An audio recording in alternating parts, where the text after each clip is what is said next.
ГСП онлайн. Городские новости сейчас. Суббота, 15:00, Загородная 2. Союз предпринимателей малого и среднего бизнеса открывает уборочный сезон. Ранее был объявлен набор для школьников, кто хочет поработать.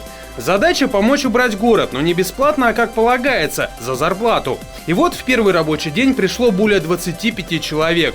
Вначале инструктаж по технике безопасности, а потом выезд на объекты. Здесь выдают инвентарь – грабли, лопаты, метлы, перчатки и мешки. Не забыли и о безопасности – яркие жилеты, чтобы всех было видно. Ожидали, конечно, сегодня с такой погодой около 10 человек, а пришло у нас не менее 25 человек. То есть дети хотят работать, дети хотят вложить, как говорится, свою инициативу в пользу.